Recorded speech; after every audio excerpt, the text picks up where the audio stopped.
In this video, I've created a basic landing page using just HTML and CSS. It may look plain at first, but scroll animations make it impressive. Scroll animations are usually tricky because they require precise control over when animations start, end, or reverse. This is typically done using JavaScript, but with just 3 lines of CSS, we can achieve that control easily. It's simple, creative, and powerful. Watch how the elements animate smoothly as you scroll. Let's see how it works. The element will keep rotating as long as it's visible on the screen. We'll add a scroll-based animation that runs while the user scrolls. I've applied it to this image by adding a class called auto-rotated in the HTML. That's it. The rest is handled with CSS. In CSS, this class triggers an animation that rotates the element from 0 degrees to 360 degrees. But unlike regular animations, we don't set a fixed duration, because it depends on how fast the user scrolls. In this case, the animation won't work as expected. To make it work, we use the animation timeline property with the view function. View indicates that the animation happens only when the element is visible on the screen. Try running the website again. It should work. Here's how it works. When the element enters the viewport, the animation starts. Imagine the screen height as a range from 0% to 100%. At 0%, the element starts at 0-degree rotation. At 100%, it completes at 360 degrees. And the best part? When you scroll back up, the animation reverses automatically. Let's create a smooth scroll animation using only CSS. The goal is to make an element fade in and slide up as it appears on the screen. The animation will play when the element enters the center of the screen, then pause so the user can read the content. First, in the HTML, I add a class called AutoShow to the element I want to animate, such as a heading or paragraph. In the CSS, I assign it an animation named TextAppear. Next, I define the keyframes for the animation. It starts with the element fully transparent and shifted down by 100 pixels. As you scroll, it gradually fades in and slides up to its original position. Next, I use Animation Timeline View to link the animation to scrolling. You'll now see the animation run smoothly as you scroll. To control when the animation starts and ends, I use the Animation Range property. I set it to begin when 20% of the element enters the viewport and to end when the element fully covers the viewport height. As you scroll down, the animation plays smoothly. When you scroll back up, it reverses automatically, creating a dynamic and interactive effect. Let's create an image reveal animation using only CSS. In the HTML, I add a class called ImageReveal to the image I want to animate. Next, in the CSS, I assign it an animation named ImageReveal.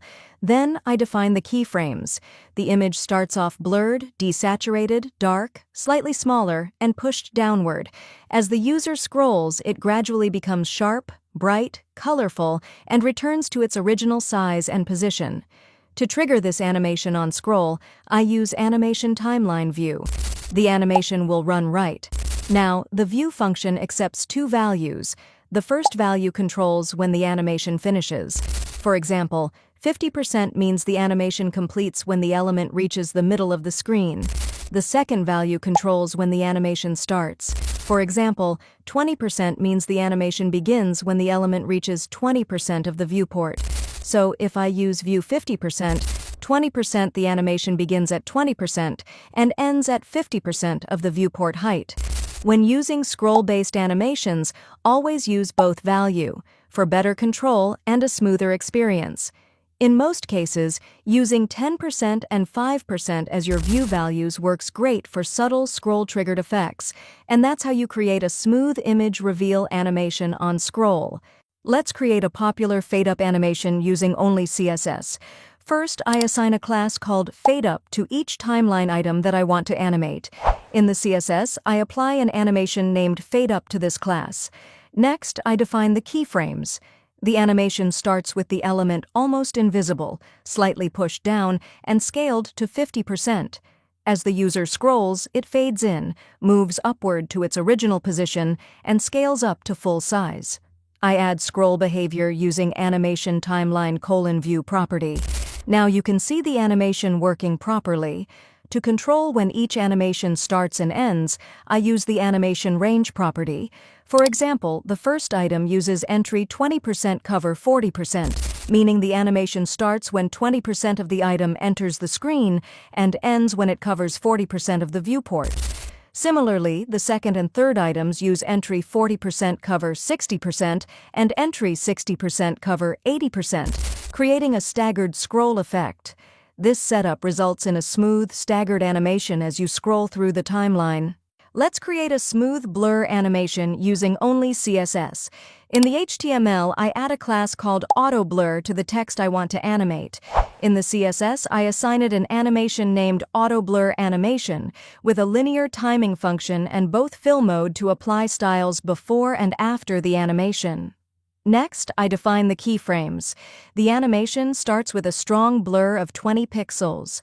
As the animation progresses, the blur gradually reduces to 0, making the text fully clear. I use Animation Timeline View to tie the animation to scroll position.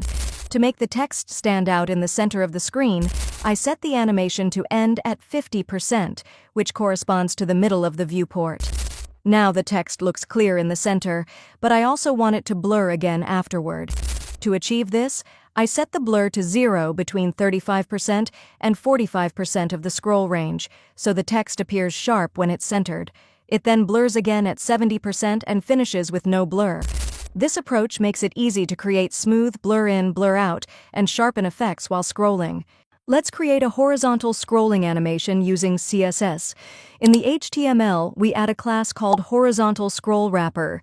In the CSS, I set Overflow X Auto, so the content inside can scroll horizontally if it overflows. I add Scroll Snap type X mandatory to make each child element snap into place as you scroll. To make the scrolling smooth, I use Scroll Behavior Smooth. Then I customize the scroll bar using scroll bar width thin for a slimmer look and scroll bar color to set the thumb color to bright green and the track color to dark gray. This setup provides a clean and user-friendly horizontal scrolling experience.